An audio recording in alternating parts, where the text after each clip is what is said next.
Assalamualaikum warahmatullahi wabarakatuh. Perkenalkan, nama saya Uswatun Hasanah, NIM P100180275.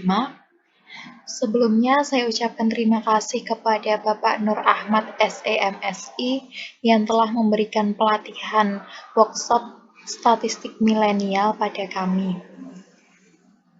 Di sini saya akan melakukan analisis data primer dengan menggunakan SPSS.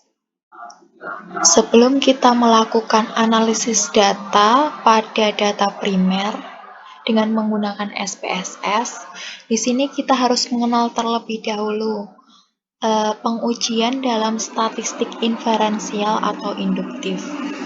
Nah, yang pertama itu uji instrumen. Untuk uji instrumen, jika kurang dari 0,05 itu dikatakan signifikan. Nah, untuk uji instrumen sendiri itu ada dua. Yang pertama, uji validitas. Jika menggunakan SPSS itu menggunakan metode PCPM. Kemudian untuk pengujian yang kedua yaitu uji reliabilitas. Di sini menggunakan metode Cronbach-Alpha. Kemudian pengujian yang kedua itu uji asumsi klasik. Di sini jika lebih dari 0,05 itu tidak signifikan. Nah, untuk uji asumsi klasik itu sebenarnya ada 5. Yang pertama, normality test. Di sini menggunakan metode plot. Kemudian yang kedua yaitu autokorelasi. Di sini menggunakan metode DW atau Darwin-Watson. Kemudian yang ketiga yaitu multicollinearity. Itu menggunakan metode FIF. Kemudian yang keempat yaitu heteroskedasticity test menggunakan metode plot atau grafik. Yang kelima, linearity test menggunakan metode polinomial. Nah, di sini kan kita menggunakan data primer. Dan yang sering digunakan itu yaitu normality test, multicollinearity test, dan heteroskedasticity test. Jadi kita menggunakan ketiga uji tersebut. Kemudian pengujian yang ketiga yaitu uji hipotesis. Di sini jika kurang dari 0,05 itu bisa dikatakan signifikan. Di sini kita mencari pengaruh atau hubungan. Nah, untuk mencarinya dengan regresi kemudian linear. Ini merupakan datanya dengan jenis data primer. Nah, untuk variabelnya sendiri yaitu variabel X1 dengan 6 item, kemudian variabel X2 dengan 5 item, kemudian variabel X3 dengan 7 item, kemudian variabel X4 dengan 5 item, kemudian variabel Y dengan 8 item.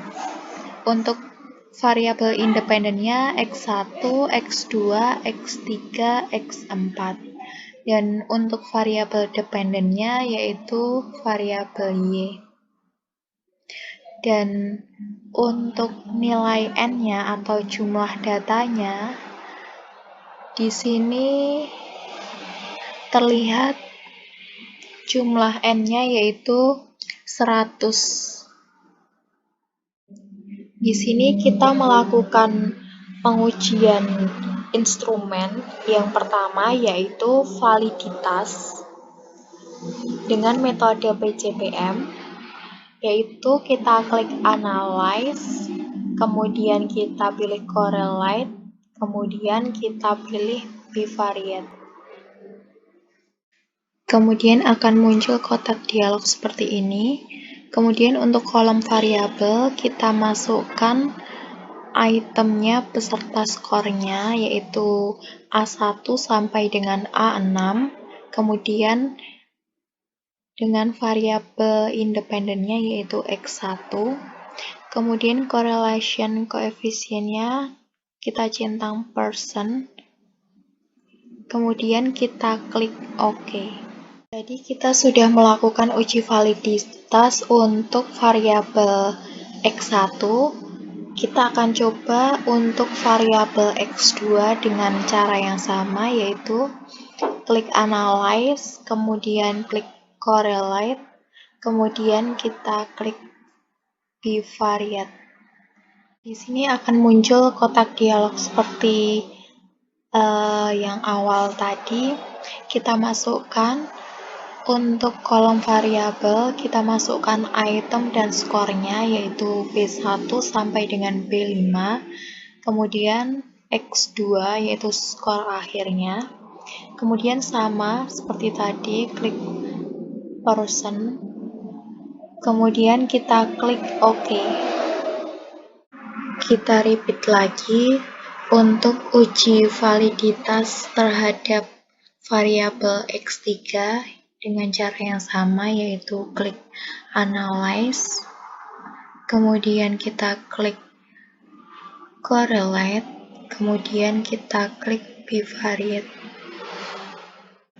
Kemudian akan muncul kotak dialog bivariate correlation.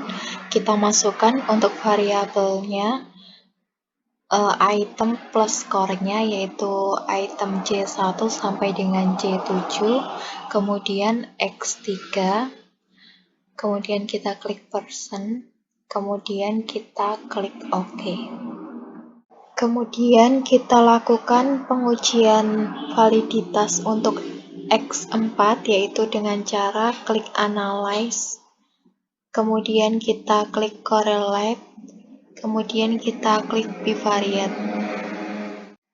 Di sini akan muncul kotak dialog seperti yang awal tadi. Kita masukkan pada kolom variabel, yaitu item dan skor totalnya, yaitu D1 sampai dengan D5 dan X4. Kemudian kita klik person, kemudian kita klik OK.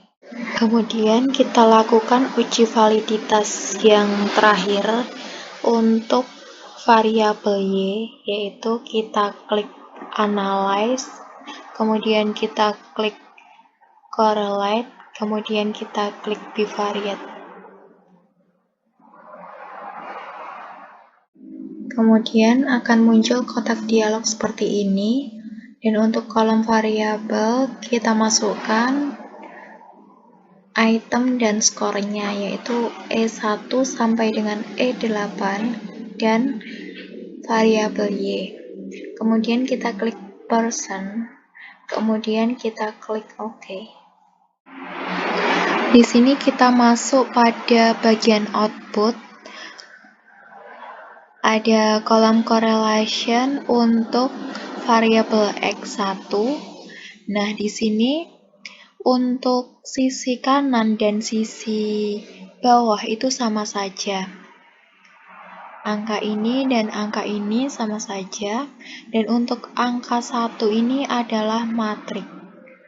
Nah, kita melakukan analisis dengan cara yang pertama, yaitu dengan cara cepat, dengan membaca bintang yang ada di person correlation ini. Jika bintangnya ada 2, ini artinya correlation is significant 0,01, yaitu errornya sebesar 1%, dan jika bintangnya 1, itu errornya 0,05 atau 5%. Jadi lebih bagus yang bintangnya 2. Dan untuk variabel X1 ini pada item A1, di sini terlihat bintangnya 2, berarti signifikan. Dan A2 juga signifikan, A3 signifikan, A4 signifikan, A5 signifikan, dan A6 signifikan.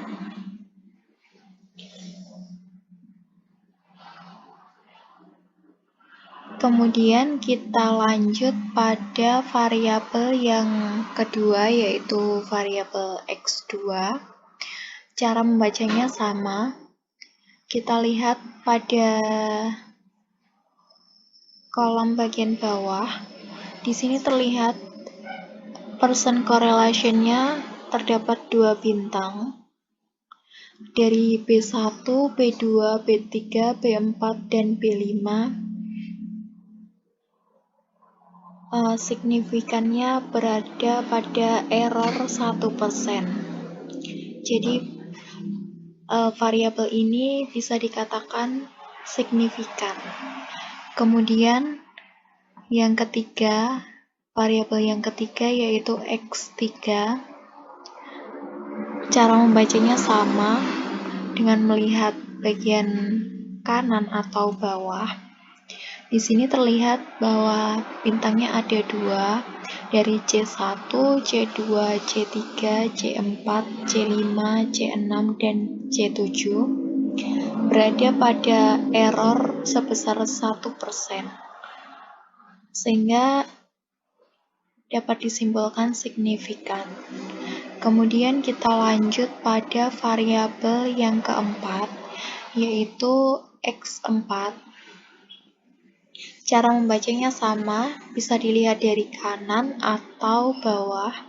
Di sini terlihat pada item D1 itu ada 2 bintang, D2 juga 2 bintang, D3 2 bintang, D4 2 bintang, D5 2 bintang. Dan bisa disimpulkan bahwa item D1 sampai dengan item D5 ini signifikan pada error sebesar 0,01. Kemudian kita masuk pada variabel yang terakhir, yaitu variabel dependent. Di sini cara membacanya sama. Kita baca dari bawah saja. Untuk item E1 memiliki 2 bintang. Ini juga 2 bintang. E3 2 bintang, E4 2 bintang, E5 2 bintang, E6 2 bintang, E7 2 bintang, dan E8 2 bintang juga. Artinya ini signifikan pada error sebesar 0,01 atau 1%. Dan yang dapat dipercaya itu sebesar 99%.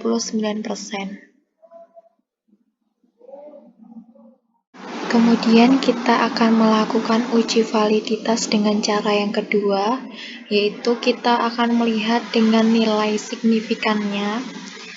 Nah, jika nilai signifikannya itu kurang dari 0,05, artinya item tersebut bisa dikatakan signifikan. Seperti ini. Kita kembali ke output lagi pada uji validitas. Kita lakukan dengan cara yang kedua, yaitu melihat nilai signifikannya. Nah, di sini untuk variabel X1 dengan beberapa item, kita lihat nilai signifikannya di sini. Untuk A1 ini 0,000, dan A2, A3, A4, A5, dan A6 sama 0,000, artinya ini signifikan. Kemudian untuk variabel yang kedua yaitu X2, di sini nilai signifikannya 0,000 dan sampai dengan B5-nya 0,000, artinya signifikan. Kemudian kita lihat pada variabel yang ketiga yaitu X3. Di sini nilai signifikannya 0,000 sampai dengan C7-nya 0,00, artinya signifikan.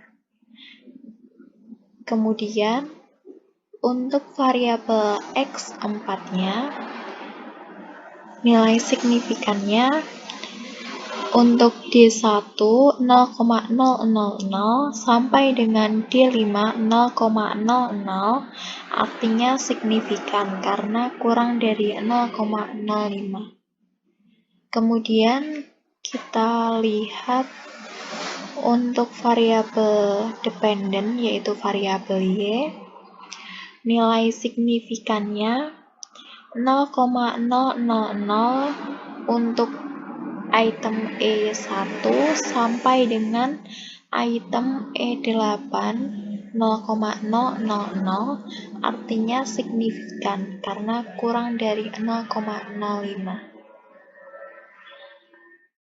Kemudian kita melakukan pengujian instrumen yang kedua, yaitu uji reliabilitas, yaitu dengan cara klik analyze, kemudian kita klik scale, kemudian kita pilih reliability analysis. Kemudian akan muncul kotak dialog reliability analysis. Kemudian kita masukkan itemnya di sini. Di sini kita masukkan A1 sampai dengan A6 dan tidak memasukkan total skornya, yaitu X1. Kemudian kita klik di sini sudah alpha. Kemudian kita klik OK dan kita repeat sampai dengan variabel Y. Kita masuk pada output reliability. Di sini untuk variabel X1 kita lihat nilai Cronbach alpha-nya sebesar 0,671. Nah, dari kriteria nilai Cronbach alpha itu lebih dari nilai Nunali sebesar 0,6. Nah, di sini terlihat 0,671, artinya lebih besar dari nilai Nunali, sehingga bisa dikatakan X1 itu reliable. Kemudian untuk X2-nya kita lihat nilainya Cronbach alpha-nya sebesar 0,09, artinya lebih dari nilai Nunali sebesar 0,6. Ini berarti variabel tersebut reliable. Kemudian untuk variabel berikutnya, yaitu variabel X3, di sini terlihat bahwa nilai Cronbach alpha-nya sebesar 0,532.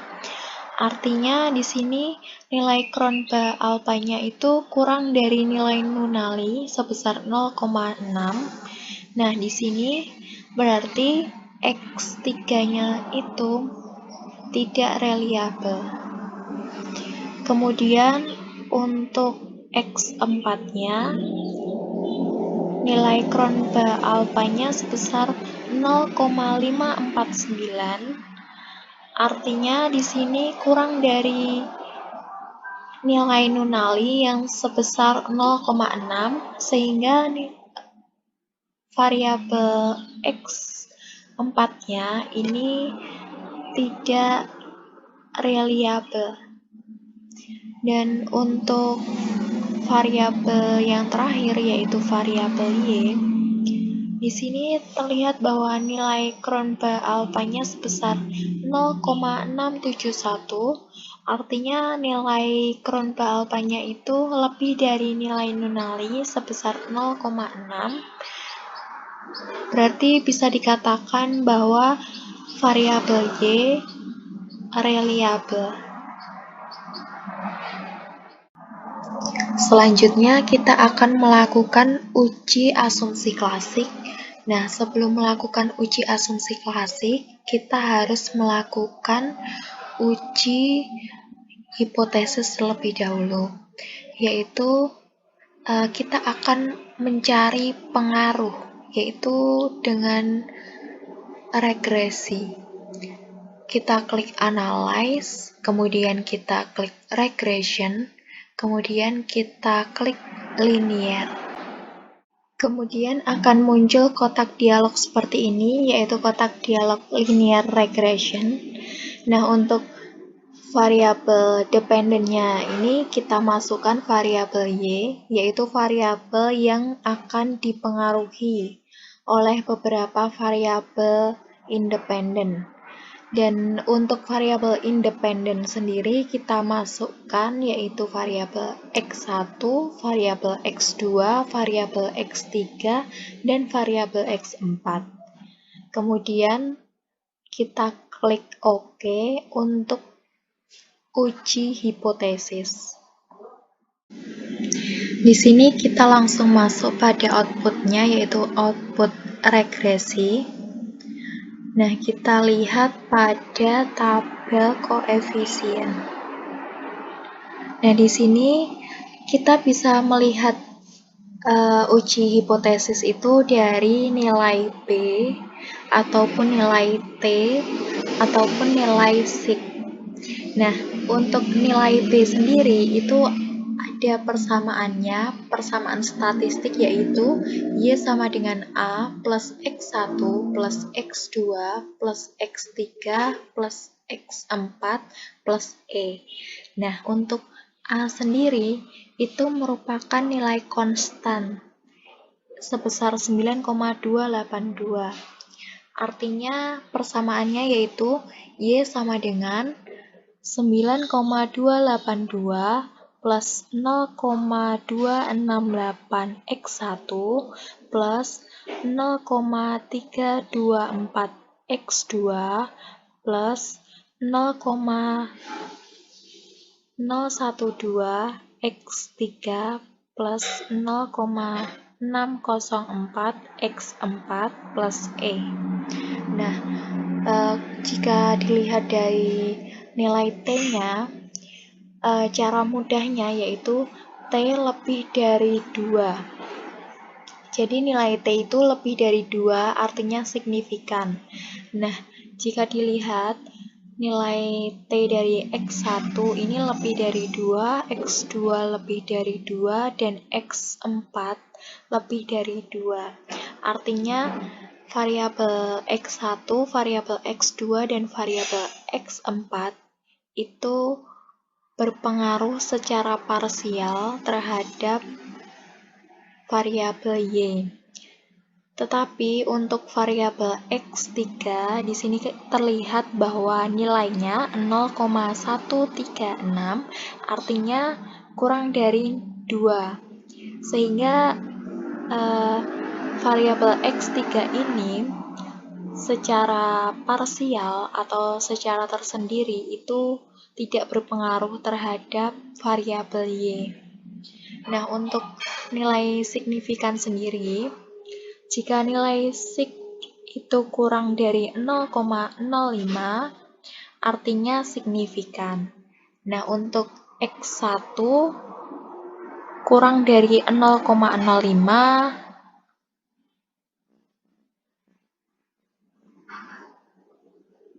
dan X2 kurang dari 0,05, dan X4 kurang dari 0,05, artinya variabel X1, variabel X2, dan variabel X4 signifikan terhadap variabel Y atau variabel dependen.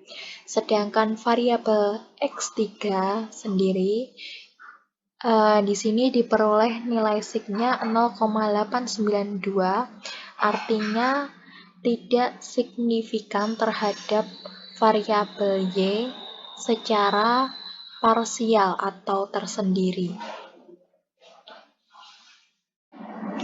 Kemudian kita akan melihat pada nilai F hitung sebelum kita melihat pada F hitung, kita mencari terlebih dahulu nilai dari F tabel sendiri. Rumus dari F tabel yaitu K titik koma N min K. Nah, di sini K-nya yaitu variabel independen, yaitu variabel X1, X2, X3, dan X4. Yaitu ada 4, kemudian N min K. Jumlah datanya yaitu 100 dikurangi 4. Sehingga menghasilkan 4,96. Nah, di sini kita cari pada tabelnya nilai 4, kita tarik ke bawah sampai 96. Di sini menghasilkan nilai 2,47. Sehingga nilai F tabel yaitu 2,47.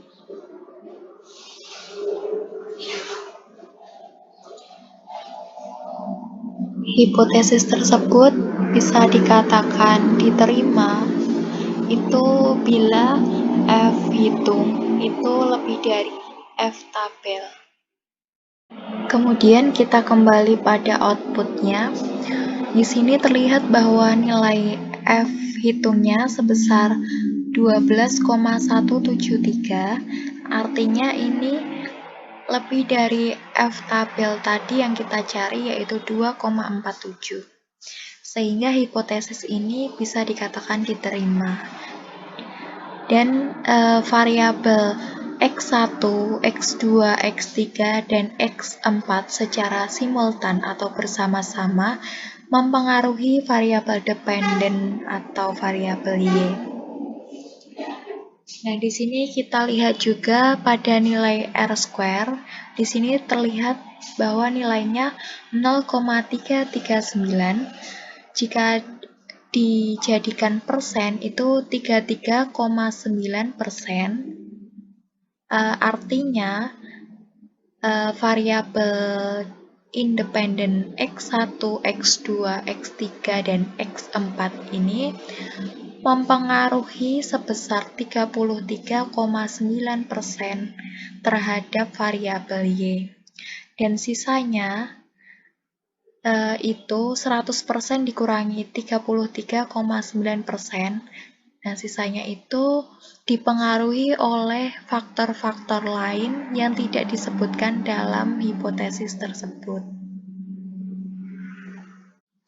Selesai melakukan pengujian yang ketiga yaitu pengujian hipotesis, kita harus melakukan pengujian asumsi klasik karena agar hasilnya itu dapat dipercaya dengan kepercayaan yang tinggi, baik atau tidak datanya dan benar-benar signifikan atau tidak, yaitu dengan cara yang sama, klik analyze, kemudian kita klik regression, kemudian kita klik linear. Kemudian akan muncul kotak dialog seperti ini. Untuk dependen sudah terisi karena tadi sudah melakukan uji hipotesis yaitu Y, independen X1, X2, X3, dan X4. Nah, kemudian tidak langsung mengklik OK, tetapi kita klik statistik. Setelah itu akan muncul kotak dialog seperti ini. Kita klik collinearity diagnostic untuk uji multikolinearitas.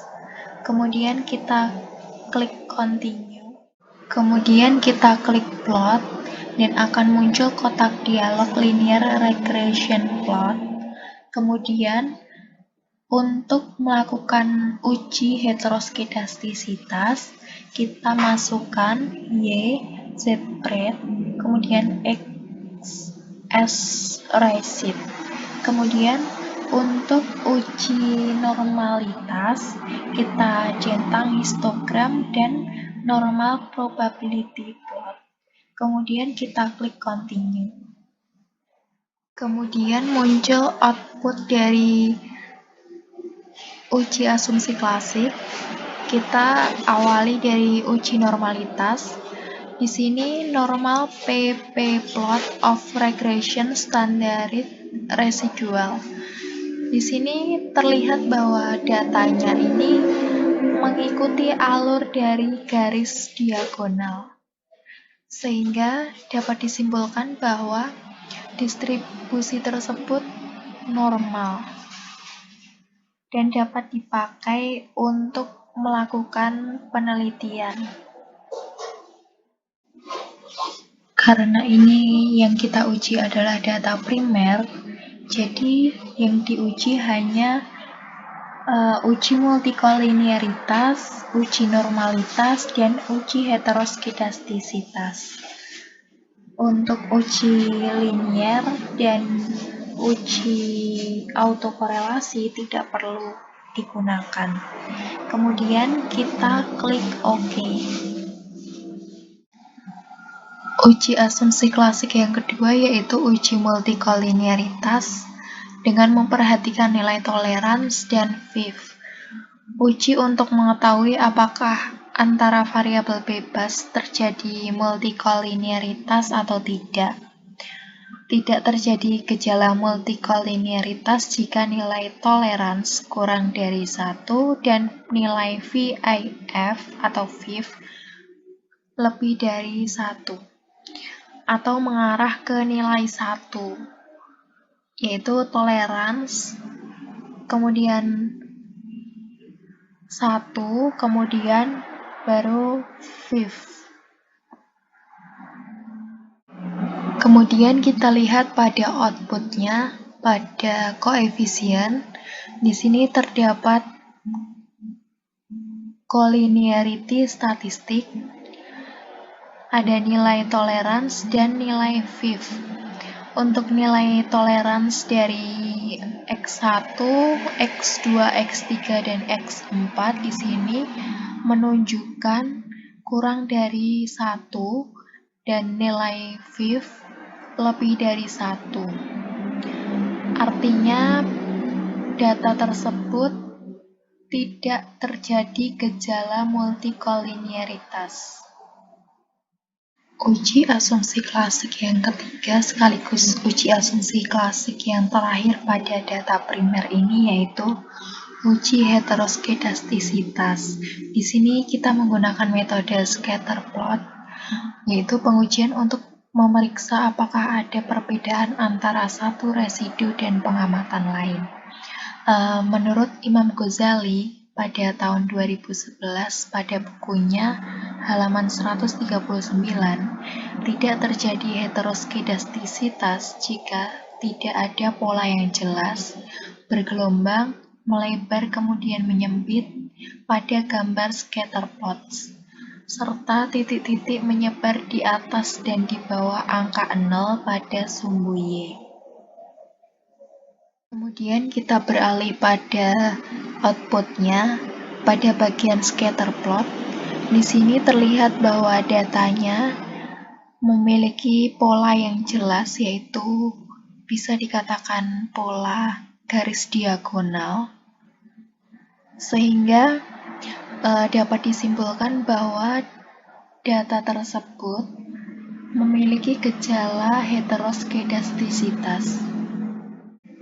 Demikian Bapak Nur Ahmad, apa yang dapat saya sampaikan terkait analisis data primer dengan menggunakan SPSS.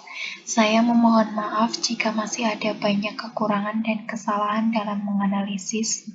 Terima kasih atas bimbingan pelatihan workshop statistik milenialnya Bapak. Wassalamualaikum warahmatullahi wabarakatuh.